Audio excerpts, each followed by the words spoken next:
I would like to make a note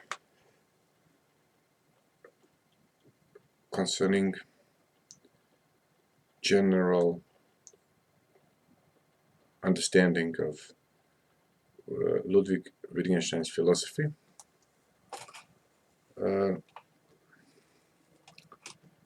which will probably make a nice context of understanding of other things I wrote about him, about his philosophy. Sometimes as a solo author, sometimes as in collaboration with Josip Lukin. And this context will perhaps make much more easier to understand what we were aiming at, what we think it's important if one wants to understand Wittgenstein's philosophy, at least one part of it, at least one aspect of it. So this remark about his philosophy, I would like to call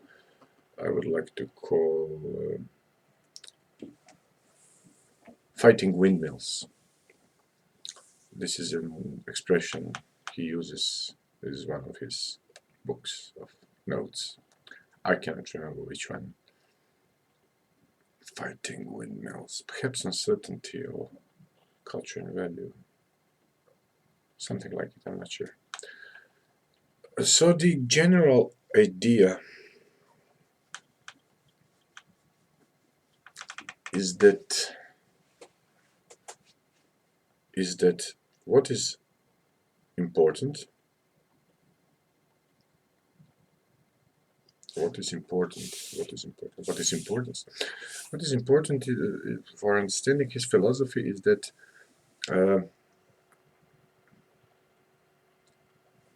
there is some kind of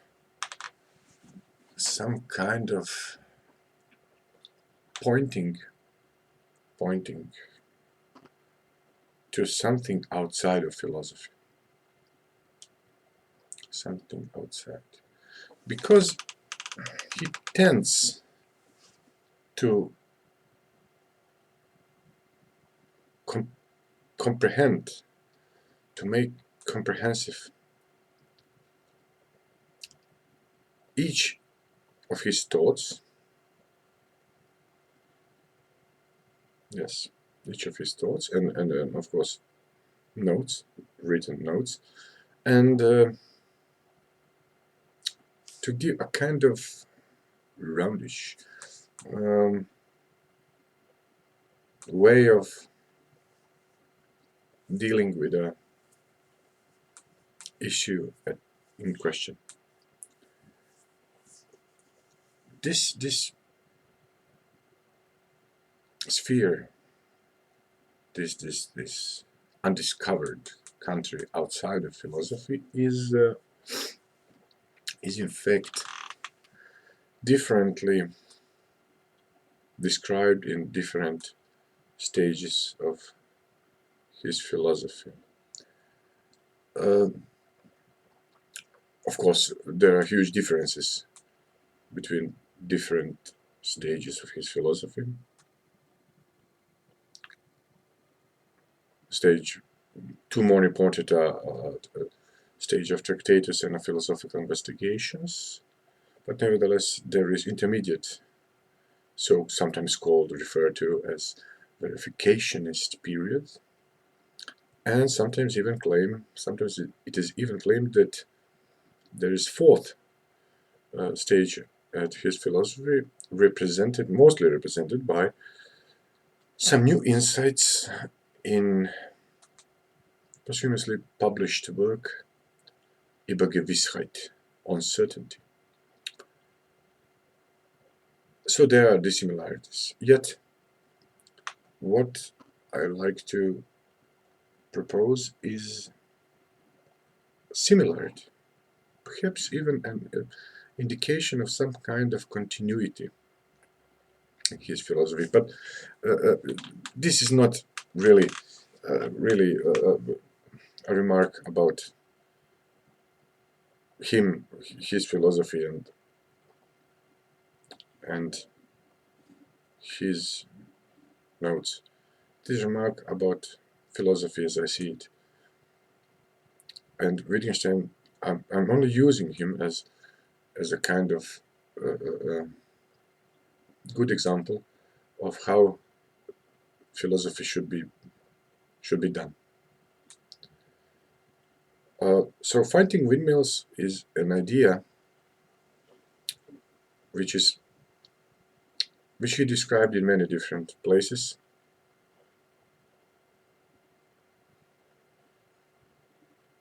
In various works.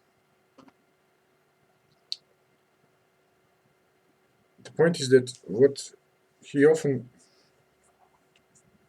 said that, yes, I'm trying to say something, but I cannot say it clearly, I cannot say it, it must be said differently. It must point to something. And this is it's all about that. This is not a single idea. This is just a way to point from different places to one place. And his topics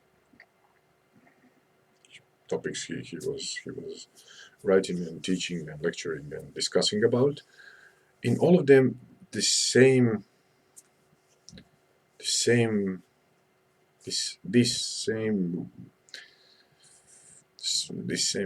manner of trying, particular way of trying to point to this strange place is a similarity. One feature of this sphere he tried to point it to is that it is outside of philosophy. And it is the only sign, in fact, that our philosophical remarks are in a way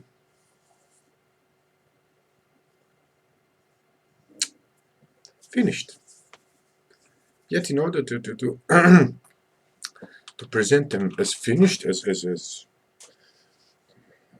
kinds of system, as a kind of pattern, as a kind of Bezugssystem, system of relations, kind of morphology of phenomena, kind of grammar, blah blah, is differently presented in different works, and this place is differently referred to. This place outside of philosophy. In Culture and Value, he says on page 92, the valleys of foolishness have more grass growing in them for the philosopher than the barren heights of cleverness. I don't know the year of it. From his manuscripts, okay. Now, what are the valleys of foolishness? Valleys of foolishness are, in fact, kind of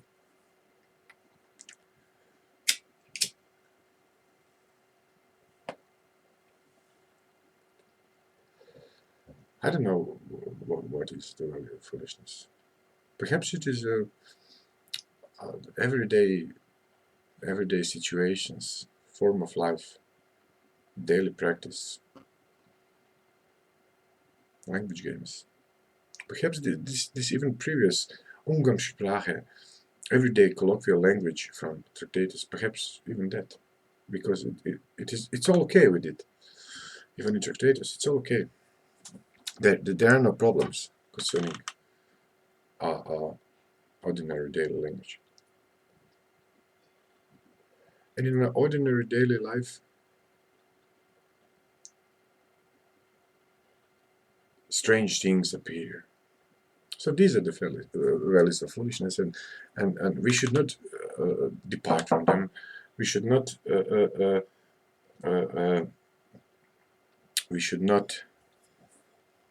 go to climb to some barren heights of cleverness. Can you imagine barren heights in Austria, climbing there? Clarity is logic. Clarity is not as logic. This was wrong. Clarity is rough ground is clear. Rough ground is clear.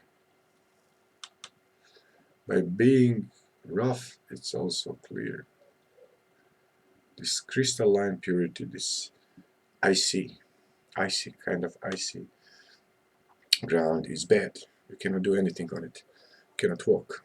You cannot live. So, in this Fighting Windmills remark, I would like to make a kind of note about this present and missing part of his philosophy. Yes, this is in fact what's important. What seems to be important. Because Wittgenstein certainly motivates us, like some other philosophers say. In my personal case, Origen, Augustine, Michel de Montaigne, Blaise Pascal, Friedrich Nietzsche, John Lynch Austin, Richard Rorty, Pascal Bruckner. Yet he motivates us to think our own thoughts, but in order to do so, we must try to understand what he was pointing at, and what he was pointing at. That is the question. What? And the way of pointing was also kind of obscure, kind of strange to us nowadays. In the same time,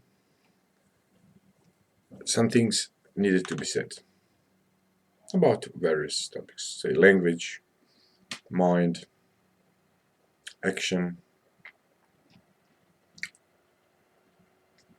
practice, mathematics, culture, etc.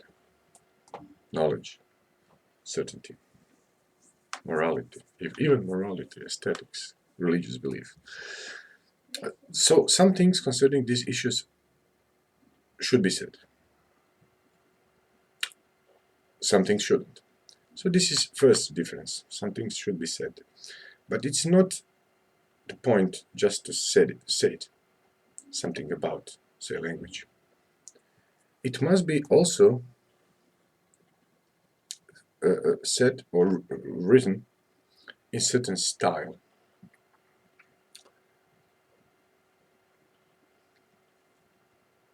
Does this particular style contributes to the truth of what is said?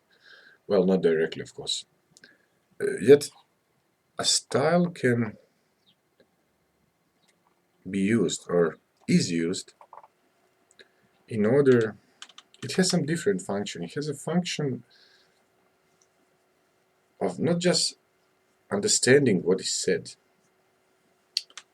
Say, for example, a few important places. In majority of cases, I don't know how it is really with the right quotation. In majority of cases, the meaning of a word can be described as its use. So it's not just about excuse me. It's not just about what is said, but also how it is said, how it is written, and this style of saying, this style of writing, is important because what is said directs the reader in certain direction, pointing him to certain place, not just by its content, but by something else.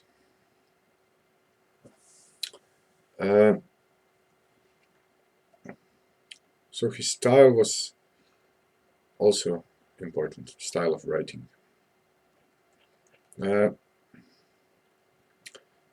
Now let's turn to this fighting windmills issue. So it appears that in philosophy we are really imagining things. We are imagining things that are not really there. Sometimes it needs to be done because this invented or imagined situations can help us in describing real ones.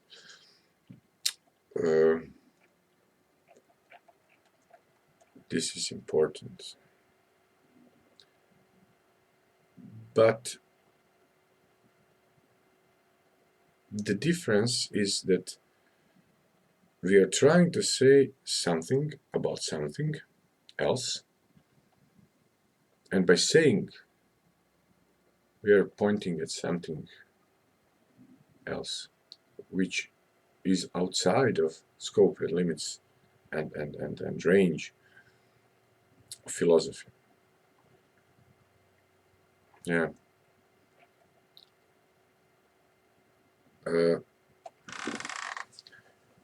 This is some kind of continuity, as I see it, in his philosophy, and it's very important. In the spirit of this idea, everything else should be understood, perhaps.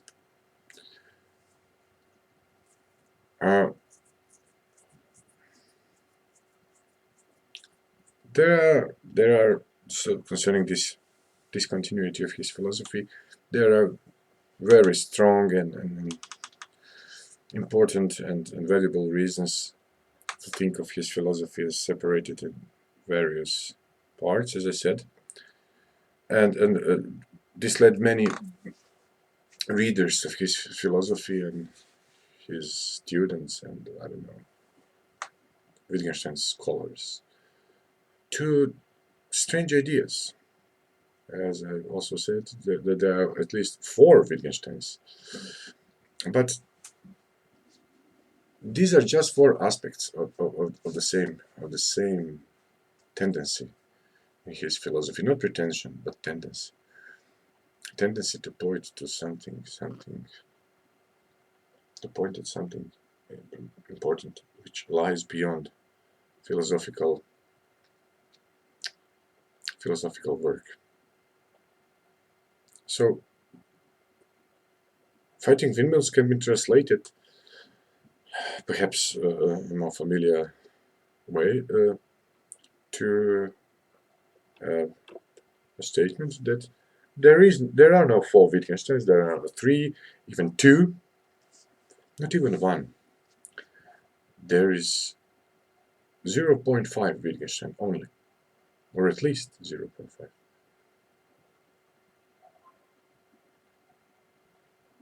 What's the point of this? The point is that it should not be mixed with the idea that his style sometimes is not orthodox. It's not like you have a treatise or something, so you need to follow some kind of method in such treatise, to cover the whole topic in a precise way. His method seems to be a kind of open dialogue, imagine, or real philosophers or persons. And sometimes answers seem to be contradictory. Sometimes there are no answers, though there are no questions. But this should not be mixed with this idea that there is 0.5 Wittgenstein. This idea is that there is 0.5 Wittgenstein aims at a kind of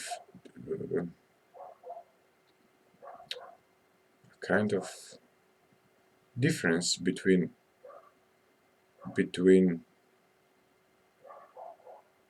what he writes about, what is written exactly, what is precisely what is written in his works, and what is not there. So only what we have, reading everything that he wrote about, everything. So all notes, all manuscripts, typescripts, all works, this whole mass of papers, of remarks, of versions, this whole amount of notes is only half. It's only half. So where is the other half?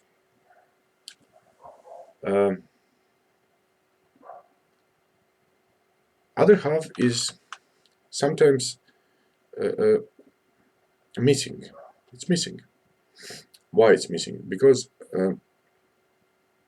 it's missing because he didn't succeeded in saying what he thinks it should be said in the proper manner and in right style. So this is how we can explicate or how can we understand this numerous variations and versions and some kind of his constant struggle and trying to formulate the same thoughts in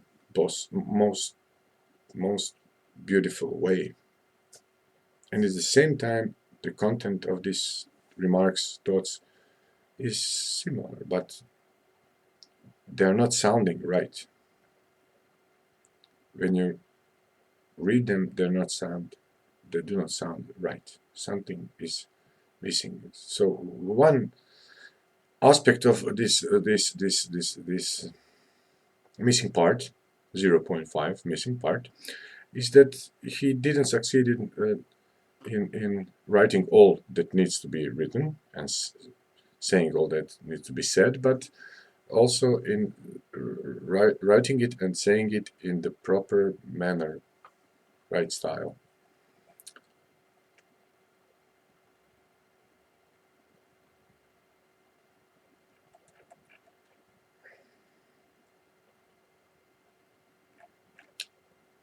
In uncertainty, somewhere, say, I'm bluffing, uncertainty around 400, he says, I'm inclined to fight windmills, because I cannot yet say the thing I really want to say. What he wants to say, this is not clear.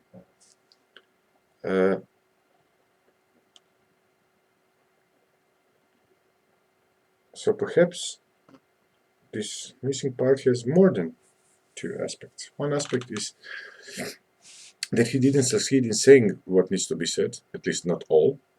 And the other is that what he said is perhaps not said in the proper manner. Another third aspect of this missing part is that it's differently manifested in different periods of his philosophy. In first period of his philosophy, in the period of from Notes on Logic to Tractatus and afterwards some notes on logical form when he started to object to its own work, Tractatus. The absent part, the basic part, was described as what cannot be said.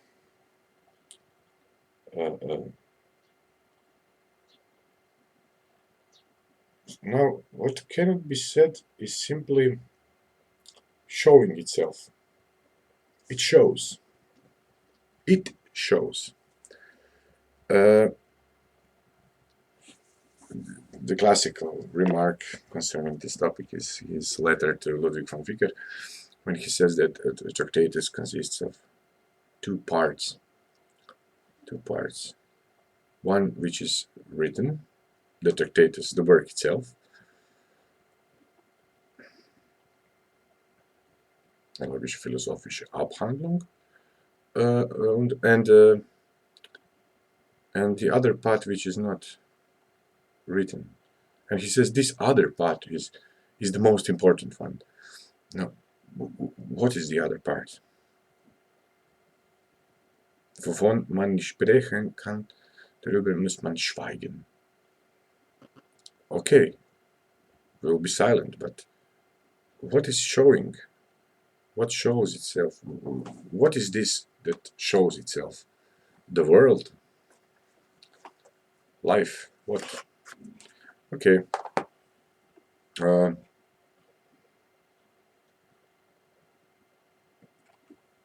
In his verificationist period, and perhaps only in verificationist. Now this is exegetical question. This is not real question. This missing part isn't showing itself. We are showing it. We are showing it by various activities. Most important of which is our activity of speaking a language. In the period of philosophical investigation, so a long period of writing it and thinking about these topics, lecturing about them, it's not just about that we are showing this missing part, the 0.5 missing part, but that we are showing it in some particular way. Our actions, our practices, routines, techniques, institutions, our way of life, form of life, Lebensteppich, for instance, or stream of life, morphology of life, points us to this direction, which is important. Direction, which is important. Yeah. Even in the so-called fourth Wittgensteinian uncertainty, he says, practice has to speak for itself. I know all that, and that will come out in the way I act and the way I speak. Or, for example, very nice remark from Remarks on Color, I will read it. Practices give words their meanings. So,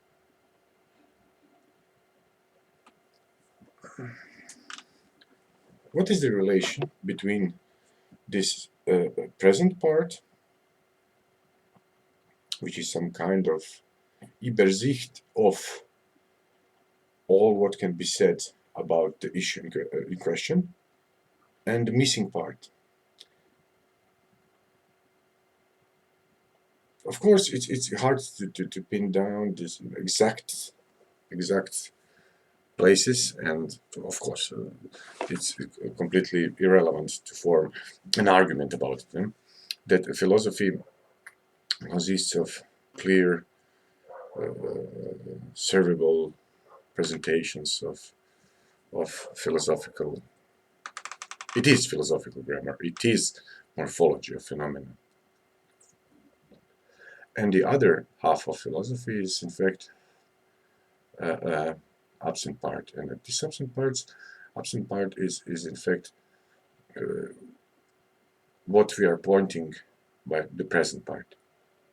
And this whole thing, so the present and the absent part is the whole. It is philosophy. So philosophy, as we traditionally conceive it, is really just half of philosophy as he conceived it. The other half is life. And two halves meet and create philosophy as he thinks of it. It is really what he says in Culture and Value, the spirit of the whole. It's not the real whole, it's the spirit of the whole. Geist. So this is my particular reason why I consider this to be important issue of interpreting his thoughts. Now, let us turn back to some details.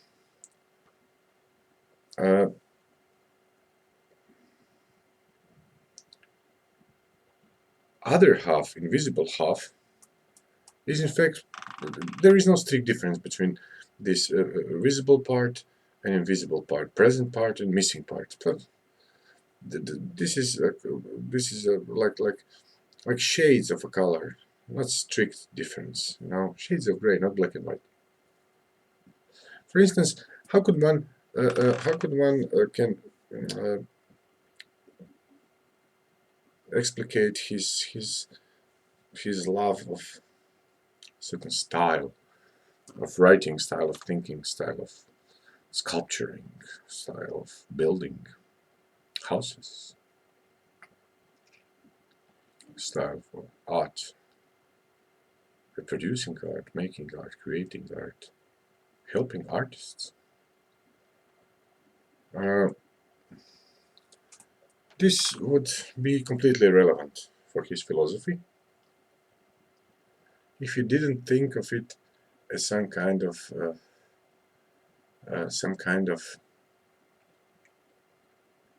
relevant part of his philosophical method.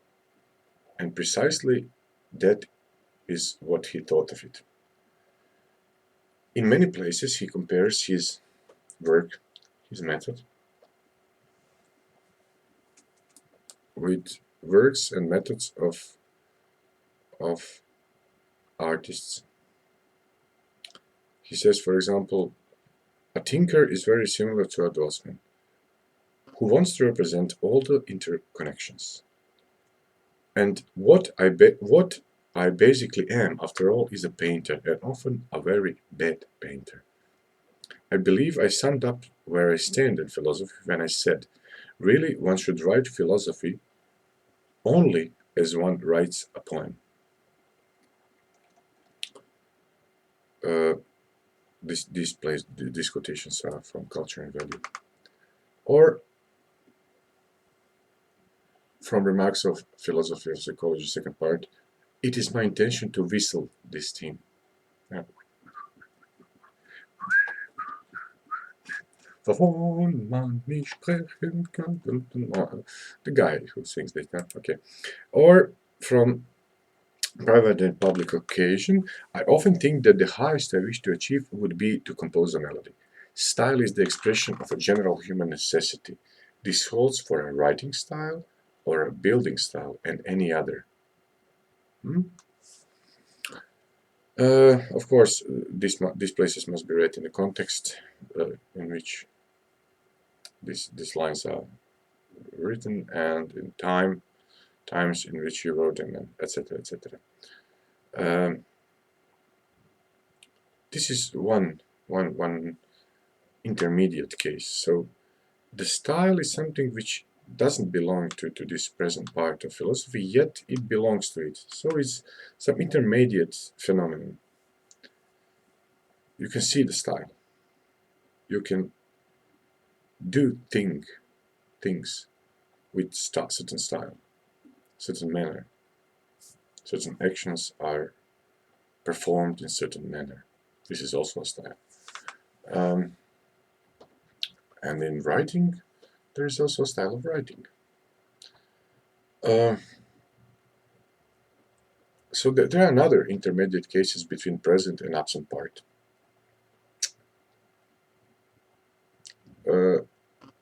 This element is his later his reaction to as we have been told by Peter Seraphim, his friend, economist, who said explaining the meaning of this, Italian, Gabi.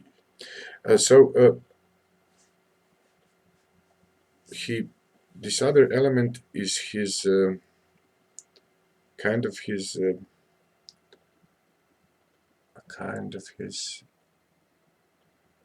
directedness, his temptation to emphasize the importance of practice, of doing things. And this really was there are many elements of this, For instance, his school years, high school years in Technische Schule, technical high school, then studying engineering, then in Berlin and in Manchester, and even patenting some things, and afterwards in earlier stage of his philosophy, and in later stage of his philosophy, so before it, after Tractatus, his education, his training in order to work as a teacher at primary schools in Niederösterreich, for example, I don't know, these villages, Ottertal, for instance. And this was this was reform of Austrian school system in the way that in this reformed model, the system emphasized practical involvement of students. So the experience what they know by themselves is close to perhaps we have some interest to mention John Dewey's model of education. And it's called work school, Arbeitsschule. Yeah, this is another element. So his closeness with practical things, his understanding, not just his understanding of practice, not just practice of, say, playing a piano or clarinet or producing some important things in engineering or sculpturing or drawing some sketch, whistling some composition, but also his understanding of this whole background behind these practices, understanding art, understanding science, understanding technology, understanding culture. This is the other element besides this style element. This is this practical element, which is also a kind of intermediate case between present part of his philosophy, so actual works, and the absent part of his philosophy, in the way that with this present part he's pointing to this other, or connects this present part with absent and regard it as a whole, some kind of.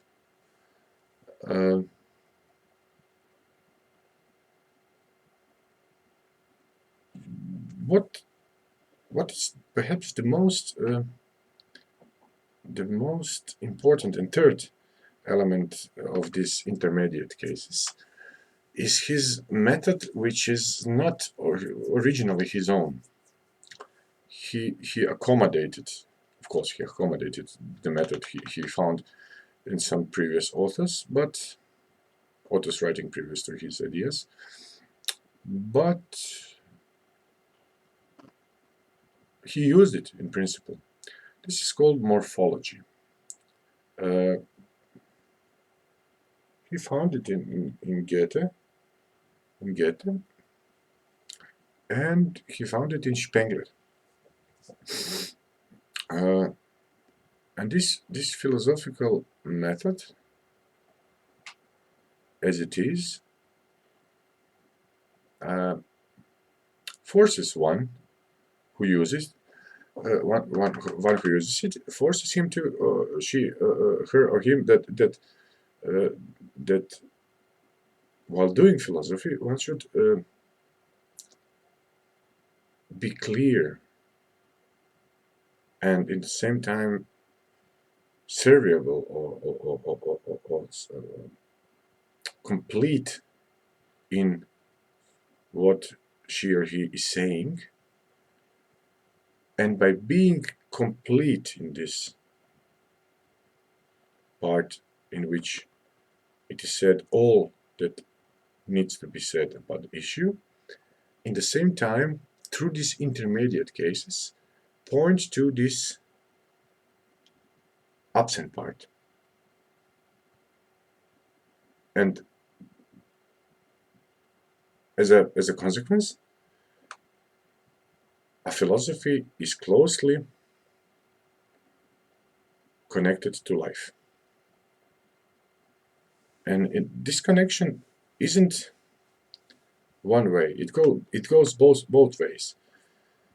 Our life is a way. In a way, it manifests. It shows. It manifests it very transparently what we think, what we believe, our worldview, our world picture, our Weltbild, our Weltanschauung. And on the other hand, philosophy also clearly and in a kind of summary fashion describes life, as it is manifested, and its implicit worldview and worldviews and world pictures. The most obvious candidates to describe this interrelation between this present, absent part and intermediate cases, which make this difference smudgy in a way, not clear at all, and this is necessarily so, are language games and forms of life. Language games are the most prominent parts, most prominent elements via which Wittgenstein tries to point to this whole, not to the whole, to the spirit of the whole. Within this spirit of the whole, one should do philosophy. One should write. One should think. One should point to the absent part, to the life. And life itself should manifest certain style, and this style as an intermediate element should be also present in philosophy. So this relation goes both ways, to this filter, as a kind of filter between these supposedly opposite sides of the present and the absent part. Like Stroll said, no single sentence can summarize Wittgenstein's later philosophy, but the aphorism, words have meaning only in the stream of life. Generally speaking, what we say in philosophy has meaning only within our lives. Now, this is not some remark, let me end with it, this is not some remark that we should be consistent, that our private lives should be some way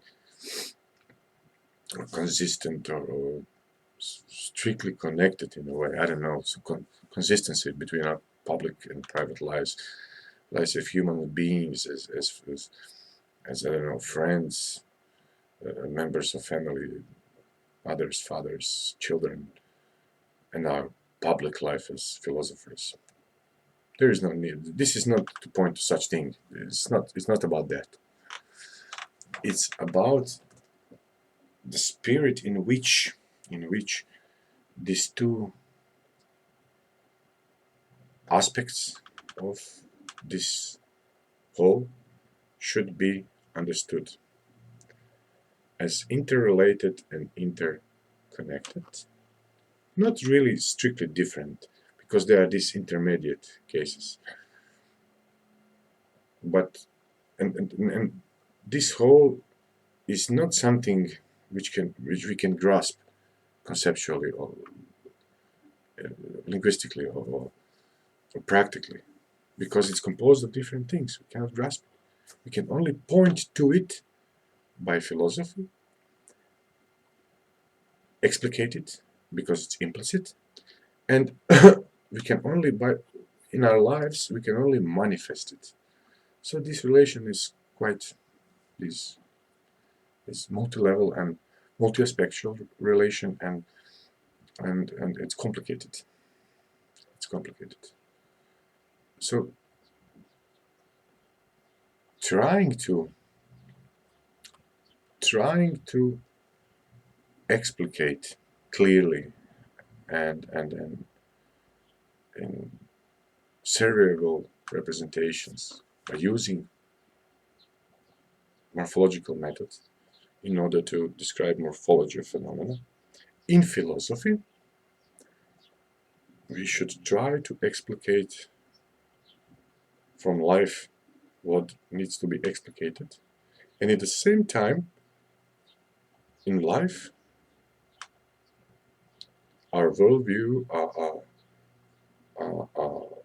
world picture should manifest itself, because by our practice we are surely manifesting something, but we should clearly manifest our worldview. And this is what is hard to do in philosophy. And this is the main task of philosophy. In a way, this should be possible to achieve. On the other hand, it seems that such thing is impossible to achieve in principle, and that we are really fighting windmills all the time.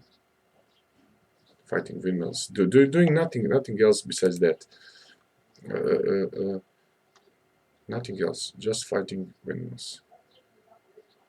And that is what is in fact strange, and it concerns the very activity of philosophizing, that we are in constant struggle to meet both ideas, to point to something outside of philosophy by philosophy, which is a very hard thing to do,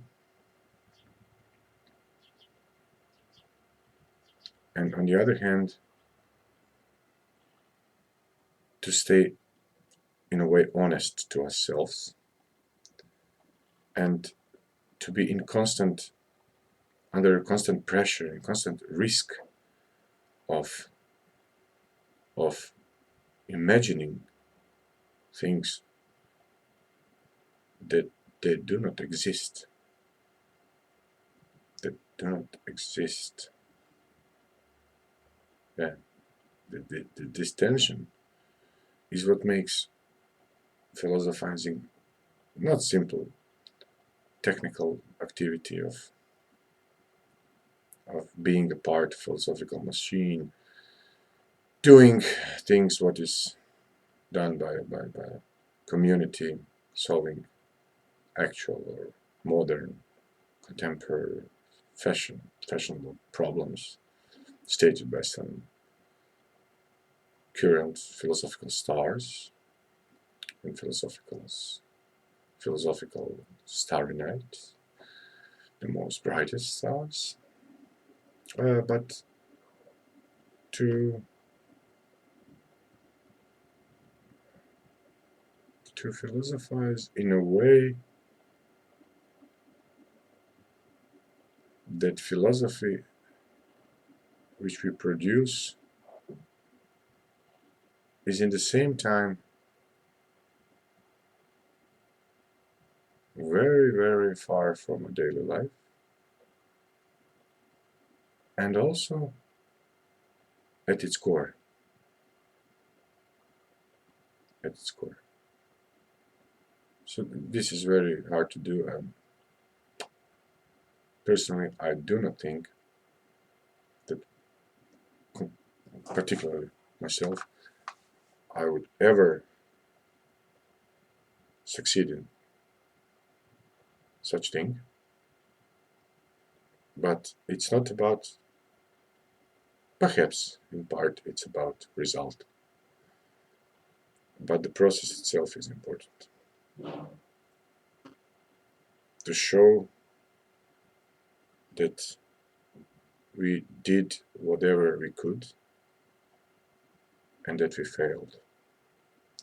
That we failed to produce any relevant result whatsoever.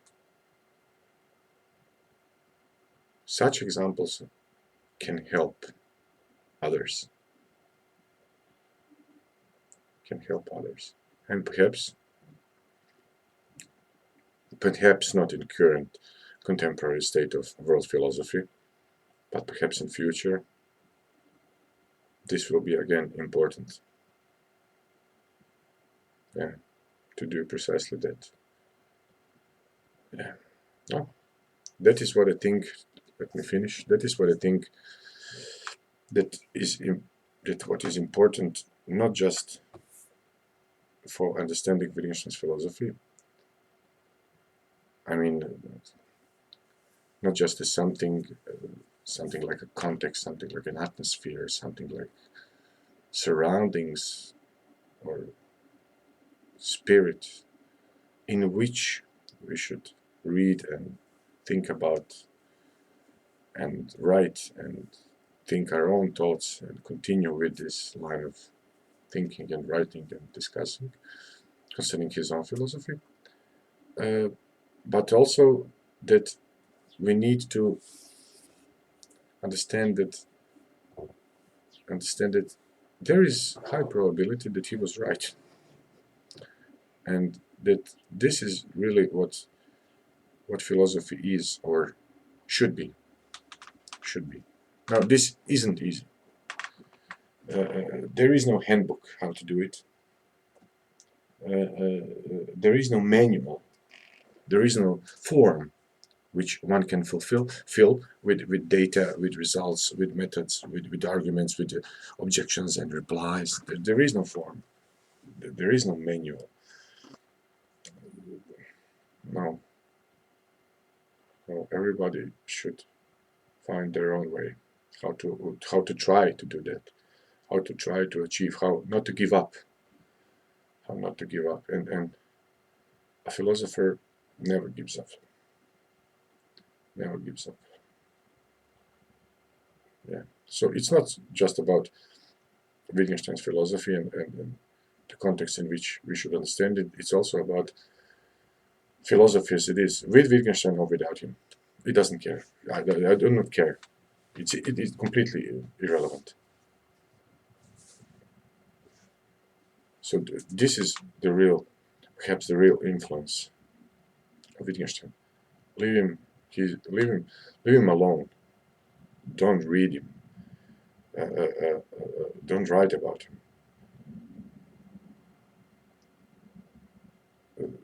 If you have this image of philosophy, this is not a description. This is not a definition. This is just a vague image, blurred picture, something completely unclear. Then, whatever we do in philosophy, if we share such image, we should proceed with it, because it seems that if we do it like this, we are on the right track. It seems to be important. I cannot say why. I don't have any argument whatsoever in favor of what I just said for last hour. I'm just talking about my opinion about it. Opinion about this some strange thing that Wittgenstein tried to point to by doing philosophy, and from time to time by talking about himself, trying to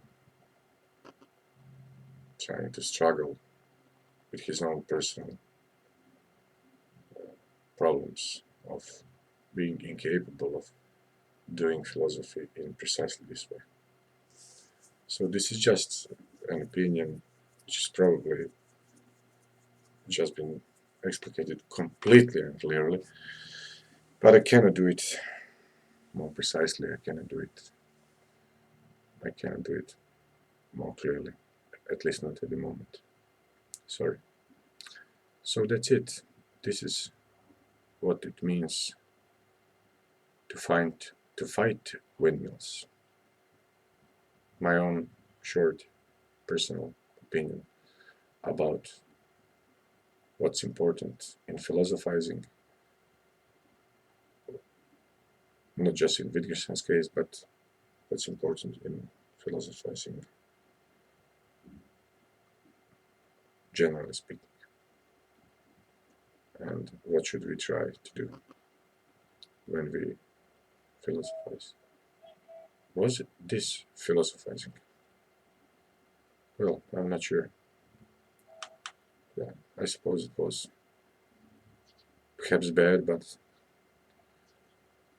nonetheless,